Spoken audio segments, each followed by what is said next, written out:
Throughout the ages, architects and engineers have designed and built the great structures that have made our world and withstood the test of time. Hi, I'm Ed Asner. Welcome to Architects and Engineers. Let's look now at modern steel frame buildings. This is the Empire State Building, a marvel of modern architecture. It was built to last. Architects and engineers of today use computers to design and engineer buildings that will endure the forces of nature, such as earthquakes, fires, and hurricanes. This modern skyscraper was also built to last.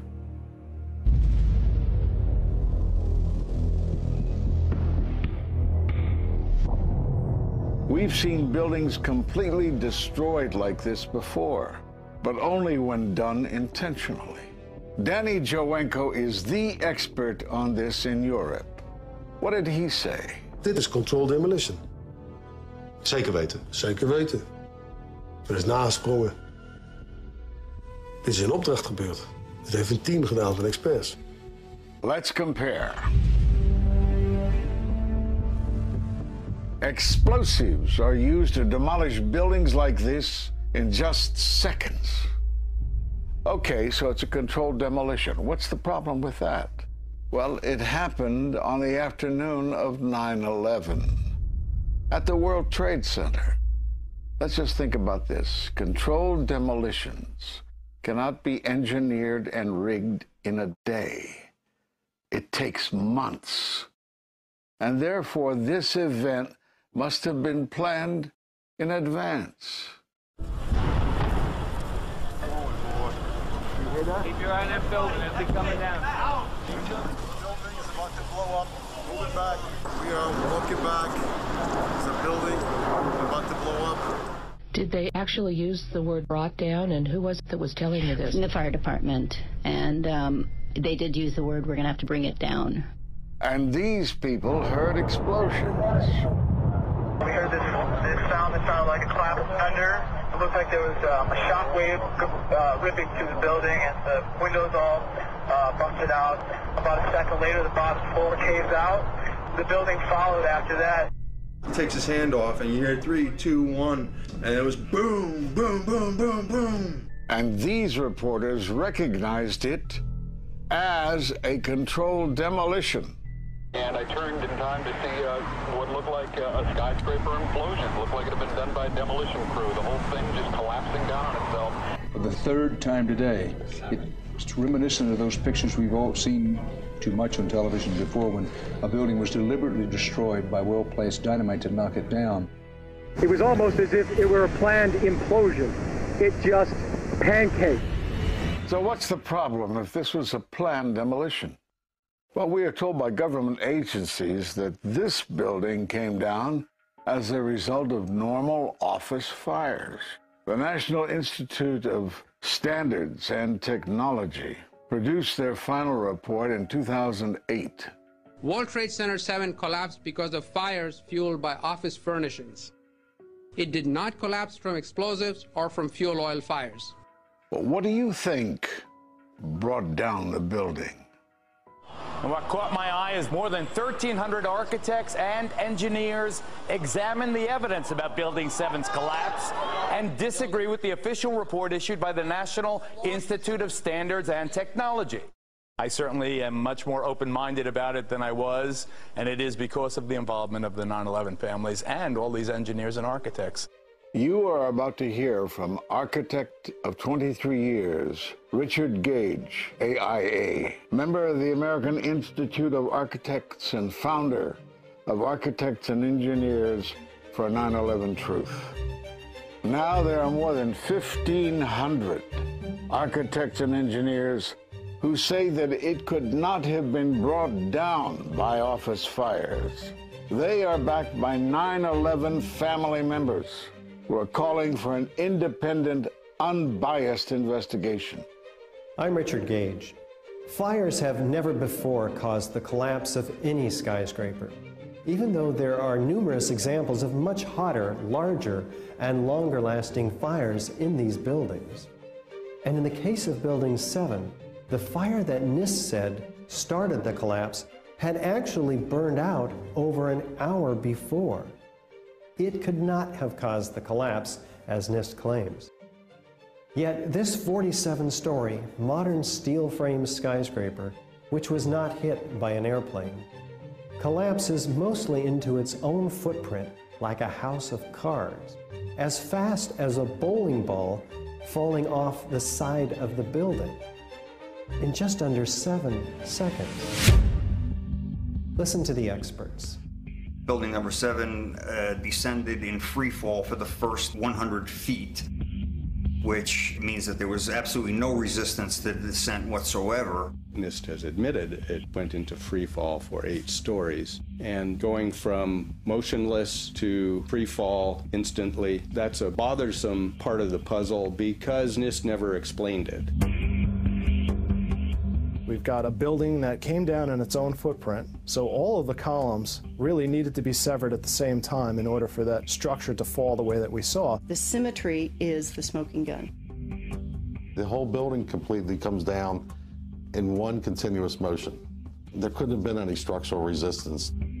According to NIST, the failure occurred at column 79 on level 12. They're talking about a single columnar collapse or failure that resulted in a total collapse of the building. It is possible that you could have a local failure as a result of a connection failing. But the likelihood of that failure dragging the entire building in such a fashion that all the columns would fail at the same time is an impossibility. Impossibility? Yes. What I saw, it was a classic implosion. The center of the core, the penthouse area, starts to move first, and then the building follows along with it. I'd like to know why NIST excluded the document from FEMA in Appendix C that documented the evidence of melting steel. Why is this forensic evidence not being included in the report? In an office fire, you cannot generate enough heat to melt steel. And yet we have evidence of molten iron. R.J. Lee Company, USGS, and Dr. Stephen Jones's work, all three separately found these microspheres. In the dust, we found what we characterize as unreacted thermitic material in the shape of some very tiny red-gray chips, which have different properties, and in the reaction they produce molten iron, which is the prime indication of a thermitic reaction. And such a reaction can be used to destroy steel structures.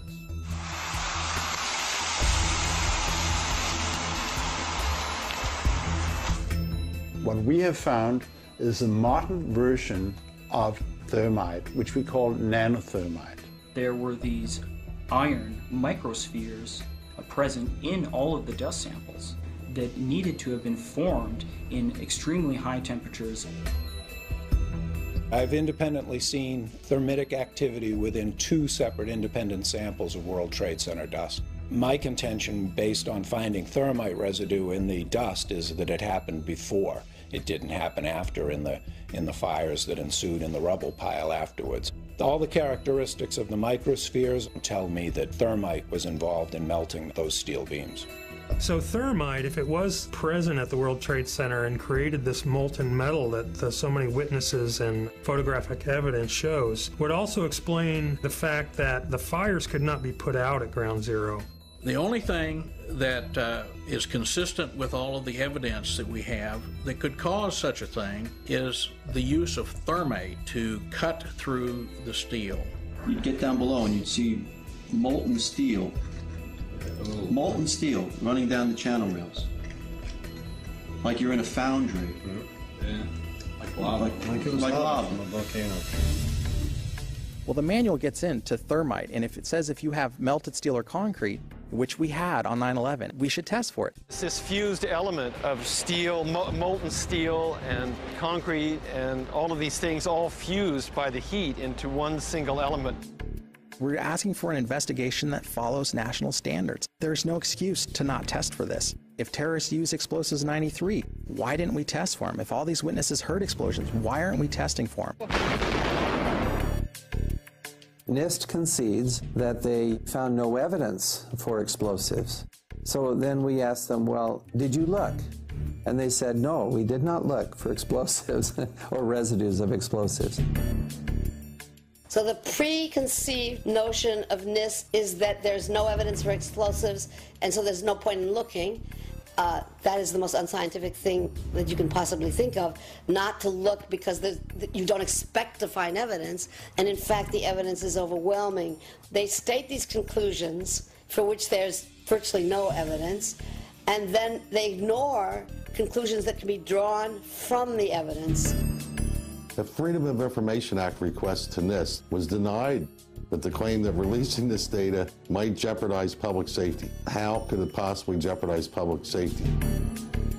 The destruction of evidence was a criminal act in itself. It was already being carted away and destroyed when the FEMA investigators got there about a month after September 11th. You can't do science when you are deprived of the evidence and when your hypothesis is the least valid instead of the most likely. When the most likely hypothesis in the case of Building 7 wasn't even mentioned. This is not science. The scientific forensic evidence, ignored by NIST, but carefully reviewed by teams of technical professionals, corroborates the hypothesis of explosive-controlled demolition. We've traveled to 21 foreign countries and 32 American cities, bringing this evidence to the attention of the public. And we're backed by 9/11 family members and other concerned citizens who are calling for an independent, unbiased investigation. I'm a family member trying to find out the answers to the murder of 3,000 plus people. The bottom line is that it needs to be investigated properly. Please look at architects and engineers. People all around the world, scientists all around the world are questioning this. And there's some deep, deep explaining to do. It took some kind of consciousness raising on my part before I was willing to look at the possibilities. And really, you need to go where the evidence leads. As an engineer, and I have 3 degrees in engineering, I signed that petition for architects and engineers for 9/11 Truth some time ago because the American people absolutely need the truth of 9/11. Look at the evidence. In fact, I'll say this very categorically. Any reasonable person who looks at the evidence that's been brought forward has got to come away with the feeling that something has to be done, a real investigation has to be put forward. We will never heal. This country will never, ever, ever forget that day. We have to demand a new investigation.